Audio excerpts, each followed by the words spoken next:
औज़ुबिल्लाहि मिनश्शैतानिर्रजीम बिस्मिल्लाहिर्रहमानिर्रहीम। आज हमारे पास चैप्टर नंबर 2 है और चैप्टर नंबर हमारा जो 1 है वो कंप्लीट हो चुका है। आज हम इसका क्वेश्चन नंबर 1 स्टार्ट करेंगे एक्सरसाइज 2.1 का। अब दरअसल ये जो चैप्टर है ना वो सीक्वेंस एंड सीरीज के बारे में है कि इसमें आप क्या बात करते हो कि आपको मिसाल के तौर पर 2-3 रकमें दी हों, जैसे आप इवन और ऑड मतलब सेट्स की बात करते हो 2, 4, 6 और हमें पता है कि इसमें जो सीक्वेंस है वो आपके पास किसका चलता जा रहा है, 2 का चलता जा रहा है। जैसे 2, 4 आप 6 लिखते हो और 8, और इस तरह आपको पता है कि यहाँ पे जो सीक्वेंस है वो किसका जा रहा है, 2 का जा रहा है। अगर आप ऑड सेट की बात करो 1, 3, 5, 7 इस तरह चलती जाती है वैल्यू, आपको पता है यहाँ पे जितनी भी सेट की बात करेंगे वो ऑड होंगे और ऊपर वाले सेट में जिसकी भी बात करेंगे वो इवन होंगे। लेकिन यहाँ पे बात क्या करनी है आपने, अगर आपको कहता है कि देखो कितनी टर्म दी हैं, 1, 2, 3, 4 टर्म दी हैं, यहाँ पे मैंने 1, 2, 3, 4 टर्म लिखी है। आपको अगर कहता है कि आपने 50 वाली टर्म क्या होगी, मतलब इस सेट के अंदर जो 50वीं रकम होगी वो क्या होगी वो आपने बतानी है। तो आप क्या करो, आप क्या करोगे कि मतलब यहाँ तक 2, 4, 6 ये 4 लिखी है ना मैंने, क्या आप 50 तक लेके जाओगे इसको और फिर बताओगे कि भाई ये वाली हमारे पास वैल्यू है। इस तरह से बहुत ज्यादा आपकी लंबी वैल्यूज बन जाएंगी और बहुत ज्यादा लेंथी क्वेश्चन बन जाएगा। तो यहाँ पे हम एक छोटे से फार्मूले के जरिए क्या कर सकते हैं, उसको मालूम इजीली कर सकते हैं। तो सबसे पहले मैं फार्मूला लिखता हूँ और आपको वो एक्सप्लेन करवाता हूँ उसमें वो क्या क्या बात करता है, और फिर हम इंशाल्लाह अपने पहले क्वेश्चन की तरफ चलेंगे। ठीक, तो इसको मैं रिमूव करता हूँ पहले सबसे। तो फार्मूला हम लिखते हैं। फार्मूला क्या है आपके पास, कहता है an इक्वल है a1 प्लस n-1 और d। अब यहाँ पे एक एक बार बार एक्सप्लेन करते हैं। an से मुराद है आपके पास जो लास्ट वाली रकम होती है उसको हम वैसे an का नाम देते हैं। यहाँ पर आप इस तरह से कह सकते हैं जितनी भी रकम आपने मालूम करने के लिए उसने बोला होगा वो हमारे पास an कहलाती है। a1 जो होती है वो हमेशा हमारे पास क्या होती है, फर्स्ट टर्म होती है, FIRST फर्स्ट टर्म या फर्स्ट आपके पास जो वैल्यू होती है। जैसे मिसाल के तौर पर यहाँ पे फर्स्ट वैल्यू क्या है 1, तो A1 जो होगा वो मैं यहाँ पर क्या लिख लेता हूँ, 1 लिख लेता हूँ। ठीक है, और आपके पास n क्या होगा, जितनी भी रकम उसने मालूम करने के लिए बोला हो। जैसे कि यहाँ पे उसने क्या किया, 7 टर्म मालूम करनी है, मतलब 3 दी हुई है, इसके बाद जो 4 और मालूम करने के बाद जो 7 वाली टर्म होगी वो क्या होगी वो आपने मालूम करनी है। इस मीन जो n होगा वो क्या होगा, टोटल नंबर ऑफ वैल्यू आपने मालूम करनी है, जो वो आपके पास n आएगा। और d क्या आएगा, आपके पास उन दो टर्म्स के दरमियान में जो डिफरेंस आ रहा है वो आपके पास क्या कहलाएगा, d कहलाएगा। जैसे मिसाल के तौर पर मैं यहाँ पे लिखता हूँ इन दोनों का, हमेशा पिछली रकम में से आपने पहली रकम को माइनस करना है। तो यहाँ मैं लिखता हूँ 4 माइनस 1, पिछली रकम में से हमेशा पहली रकम को माइनस करना है। तो 4 में से 1 निकाल लेंगे, कितना आएगा 3। आप मजीद चेक कर सकते हैं, अगर आप 7 में से 4 को माइनस करें तो आपको पता है फिर भी क्या आएगा, 7 में से 4 को माइनस करने से 3 ही आएगा। तो ये जो डिफरेंस होता है ना ये तकरीबन सेम ही होता है आपके पास इन टर्म्स में। क्लियर होगी यहाँ तक बात। तो मैं इसको ऊपर ही वाली सिर्फ लिख लेता हूँ, इसको मैं रिमूव कर देता हूँ। तो यहाँ पे डिफरेंस क्या आ रहा है, 3, n आपके पास 7 आ गया, a1 आपके पास 1 आ गया। आपने जो मालूम क्या करना है, an की मतलब a7 की जो वैल्यू होगी वो क्या होगी वो मालूम करनी है। तो मैं सिंपल अब क्या करता हूँ, इसको रिमूव करके फार्मूला पुट करके आपको बताता हूँ। ठीक है, अब यहाँ पे मैं दोबारा लिखता हूँ an इक्वल है a1 प्लस n-1 और d। an क्या आएगा आपके पास, n की जगह पे आपके पास आएगा 7, a1 की वैल्यू क्या है 1 प्लस n की वैल्यू क्या है 7, ठीक, -1, d की वैल्यू क्या है 3। ये आपके पास आ गई। 7 में से 1 माइनस कर लें तो हमारे पास क्या आएगा, 7 में 6 और यहाँ पे आएगा 3। 6 3 बार कितना आएगा 18, और 18 में 1 ऐड कर लें तो कितना आएगा 19।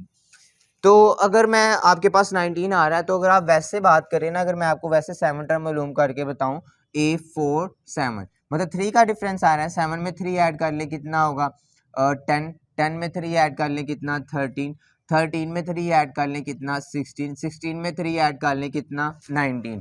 अब ये कितनी भी रकम है 1 2 3 4 5 6 7, ये 7 वाली रकम क्या आ रही है 19। एक तो ये तरीकेकार है ना, एक ये तरीकेकार है कि आप फार्मूला लगा के पुट कर लें और फिर भी आपके पास वही आंसर आएगा जो कि मौजूद होगा। ठीक है, यहाँ तक मुझे उम्मीद है कि आपको इंशाल्लाह समझ आ चुकी होगी। अब हम अपने नेक्स्ट क्वेश्चन की तरफ चलते हैं, इसको मैं रिमूव करता हूँ। अब हमारे पास क्वेश्चन नंबर 2 मौजूद है, तो क्वेश्चन नंबर 2 में भी आपने वही करना है। A1 हमारे पास हमेशा क्या होगी पहली रकम, ठीक है, और D आपने मालूम करना है, तो वो पिछली रकम में से पहली रकम को माइनस कर देना है। ठीक है, 17 में से 7 निकालने कितना आएगा 10, और N जो होगा, अब यहाँ पे उसने कितनी टर्म मालूम करने के लिए बोला है 13 टर्म मालूम करना है, तो आपने 13वीं रकम मालूम करनी है। एक तो वही तरीके का कि इसको 13 दफ़ा लिखो, ठीक है, और आप 13वीं रकम बता दो, और दूसरा क्या तरीके का आपको जस्ट फार्मूला याद करना पड़ेगा, AN इक्वल है A1 प्लस N माइनस 1 और D, और इसकी मदद से आप क्या कर दो उनको 13वीं रकम मालूम करके दे दो। ठीक है, N की जगह पे क्या आएगा आपके पास 7, और A1 आपको पता है वो भी आपके पास 7 ही है। ठीक है, नहीं N की जगह पे 13 आएगा, क्योंकि हमने 13 वाली रकम क्या करनी है मालूम करनी है, और यहाँ पे प्लस N की जगह पे फिर 13 माइनस 1, और D कितना आया आपके पास 10। ठीक, और 13 में से 1 निकाल लें, आपको पता है 12 आएगा, और यहाँ पे 10 आ जाएगा, और 7 प्लस 120, और 120 के अंदर आप 7 को ऐड करें तो आपको मालूम है कि कितना आंसर आएगा 127। तो ये आपका आंसर आ जाता है। अब हम चलते हैं अपने नेक्स्ट क्वेश्चन नंबर 3 की तरफ, तो इसको अच्छे से देखिएगा, सिर्फ आपने ये फार्मूला याद करना है। ठीक है, और आपको इंशाल्लाह समझ आ जाएगी कि क्वेश्चंस किस तरह से करने हैं। अब हमारा क्वेश्चन नंबर 3 है। अब हमारे पास जो क्वेश्चन नंबर 3 था, तो क्वेश्चन नंबर 3 में वो ये बात करता है कि आपके पास 1/6 क्या है A1। ठीक है, तो इसको याद रखिएगा, हमेशा पहली रकम क्या कहलाएगी A1। तो आप यहाँ पे लिख सकते हैं 1/6। अब आप सोचिए कि D क्या होगा, वीडियो पास करके देखें कि डी में क्या करना था। तो डी में हमने ये बात करनी थी कि पिछली रकम में से पहली रकम को माइनस करना है। तो आप यहाँ पे डी लिखे 1/4 माइनस 1/6। ठीक, अब आपको पता है जब आपके पास फ्रैक्शन में वैल्यू आए और दरमियान में प्लस या माइनस आ जाए, तो आपने हमेशा नीचे वाली वैल्यूज का एलसीएम लेना होता है। तो यहाँ 4 और 6 लिखूंगा, 2 2 4, 2 3 बार 6, 2 1 2 और 3 एज इट इज, और 3 1 3 आएगा। अब आप इन तीनों वैल्यूज को आपस में क्या करते हैं मल्टीप्लाई, 3 2 बार 6, 6 2 बार 12। तो आप यहाँ पर क्या लिख लें आंसर में एलसीएम में 12, और 12 को ऊपर वाली दोनों रकमों से मल्टीप्लाई कर लें। ठीक है, जो एलसीएम आता है उसको हमेशा हम ऊपर वाली दोनों रकमों से क्या कर लेते हैं मल्टीप्लाई। वैसे मुख्तलिफ मेथड होते हैं, आपने जिस मेथड से किया होगा आपको अगर वो आसान लगता है तो वही कीजिएगा। ठीक है, तो यहाँ पे 4 3 क्या आएगा 12, और 6 1 6, 6 2 12। तो 3 को 1 से मल्टीप्लाई करें कितना 3, और 2 को 1 से करें 2, और यहाँ पे 12, 3 में से 2 निकाल दें 1 कितना आ जाएगा 12। तो ये आपका क्या आ जाता है आंसर डी का, किसका डिफरेंस का, कॉमन डिफरेंस इन दोनों के दरमियान में क्या फर्क आ रहा है वैल्यूज का, तो वो हमने लिखा। अब हमें क्या मालूम है A1 मालूम है, D मालूम है, लेकिन एक वैल्यू है N की। N कितनी मालूम करनी है आपने 20। ठीक है, तो आप सिंपल यहाँ पे फार्मूला लिखे AN इक्वल है A1 प्लस N माइनस 1 और D। N की जगह पे कितना आएगा 20, A1 कितना है आपके पास 1/6 प्लस N की जगह पर क्या आएगा 20 और माइनस 1, और D आएगा 1/12। क्लियर यहाँ तक बात। ठीक है, अब 20 में से 1 निकाल लें, आपको मालूम है कितना आएगा, ये 19 आ जाएगा, और 19 1/12। 19 को 1 से मल्टीप्लाई करेंगे 1/6 प्लस 19/12, और इसको मैं यहाँ पे सॉल्व कर लेता हूँ। एलसीएम लेंगे फिर 6 और 12 का, आपके पास क्या आएगा, यहाँ हम लेते हैं 6 और 12। तो यहाँ पे मैं किससे सॉल्व करता हूँ 2 से कर लेते हैं, 2 3 6, 2 4 12। 2 से फिर करते हैं, तो यहाँ पे 2 2 4, फिर 2 से कर लेते हैं 3, वैसे ही 2 1 2, और यहाँ 3 1 3 आ जाएगा। ठीक है, और ये 1 वैसे ही 3 2 6, 6 2 12, 12 2 24। इट्स मीन डैट आपके पास आंसर क्या आ रहा है एलसीएम का 24।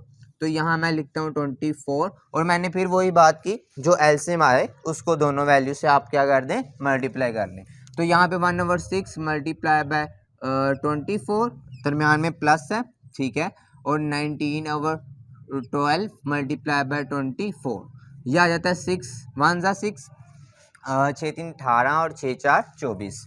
तो 6 4 ज़ा कितना आएगा 24, 4 1 ज़ा 4 प्लस 12 2 ज़ा कितना होता है 24। 19 को अगर 2 से मल्टीप्लाई करेंगे 2 9 ज़ा 18, 8 2 1 ज़ा 2 और 3 मतलब 38 और 24 वैसे ही 38 में 4 ऐड कर लें तो आपको मालूम है कितना आएगा 40 42। तो यहाँ पे 42/24 लिख ले। अब आप इसको कटिंग कर लें 2 2 ज़ा 4 2 1 ज़ा 2 और 2 1 ज़ा 2 2 2 ज़ा 4 3 4 ज़ा 12 और 3 7 ज़ा 21। तो सिंपल कितना आएगा 7/4 और ये आंसर आ जाएगा आपके पास, ठीक है। तो ये आपके पास जो 20 टर्म्स होगी उसका जो आंसर आएगा वो 7/4 आएगा। तो ये आसान तरीक़ेकार है, बजाय ये कि आप क्या करेंगे उसको मुकम्मल करके लिखें और मतलब 20 तक वैल्यूज़ को लिखें। सिर्फ आप जस्ट क्या करें एक फार्मूला पुट करें, ठीक है, और उसको सिर्फ थोड़ी छोटी मोटी बातें याद रखने की ज़रूरत है और क्वेश्चन बिल्कुल आसान है। तो आप लाइक और सब्सक्राइब लाजमी करें वीडियो को और शेयर लाजमी कीजिए अपने दोस्तों के साथ जो कि DEA के स्टूडेंट्स हैं और हम इंशाल्लाह 1 2 के भी वीडियोस बना रहे हैं, तो आपको नेक्स्ट ईयर वो कारआमद होंगी। तो आप लाइक और सब्सक्राइब लाजमी कीजिए ताकि आपके लिए फ़ायदेमंद हो सके। तब तक के लिए इजाज़त दीजिए, अल्लाह हाफ़िज़।